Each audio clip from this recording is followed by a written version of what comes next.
আমি যখনই বানিয়াচং থেকে হবিগঞ্জ আসি প্রয়োজনীয় অনেক জিনিসপত্র আমি রেখে আসছি। প্রয়োজন ছাড়া অনেক জিনিসপত্র আনা হয়নি, কারণ আমার প্ল্যান ছিল আমি অল্প অল্প করে আমার সংসারের জিনিসপত্র আমি সব কিছুই নতুন করে নিব। যদিও একেবারে সব কিছু সম্ভব হয়নি, আমি চেষ্টা করতেছি ঘুরে ঘুরে আমি আমার পছন্দ অনুযায়ী জিনিসপত্র নিব। আমার বাসায় হঠাৎ কোনো মেহমান আসলে ভাতের যে পাতিলটা ওইটাই মনে হয় একেবারেই হয় না, রান্না করতে একটু সমস্যা হয়ে যায়, ভাত নষ্ট করে ফেলি। জন্য একটা বড় সাইজের হাঁড়ি নেওয়া হয়েছে।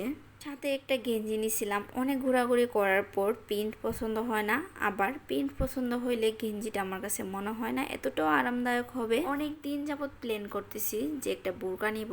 দুঃখের বিষয় আমি বোরকা পছন্দ করতে পারতেছি না, মার্কেটে যাওয়ার পর পছন্দ হয় না। আবার অনেক জায়গায় কারো পরানো দেখলে মনে হয় না ওইটা অনেক সুন্দর, নেওয়া যায়।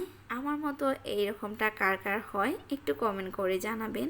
রান্নাঘরে ঢোকার পর মনে পড়ে অনেক জিনিসই আমার প্রয়োজন, কিন্তু মার্কেটে যাওয়ার পর কিছুই মনে থাকে না।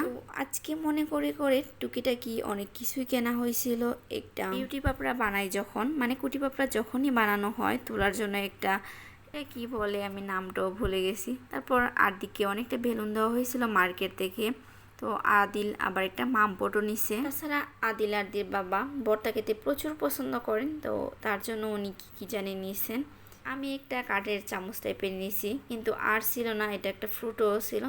যাই হোক, আমি একটু প্রাইস কমিয়ে নিয়ে নিয়েছিলাম এটা। যদিও অপশনাল আরেকটা থাকতো তাইলে ওইটাই নিতাম, নেই যেহেতু ভাবছি এটাই নেই। হবিগঞ্জে আসার পর থেকে অনেক ঘোরাঘুরি করছি একটা ফ্রাই প্যান বা ভালো মানের কড়াইও নেওয়ার জন্য। যদিও ভালো মানের পাই, তখন দেখা যায় কালারটা পছন্দ হয় না। অ্যাশ কালার নেওয়ার আমার একদমই ইচ্ছা নেই, তারপরও ঘুরে ঘুরে অ্যাশ কালারই চোখের সামনে আসে। এই মেরুন বা লাল এই কালারটাও নেওয়ার কোনো ইচ্ছা ছিল না, কিন্তু পাই না।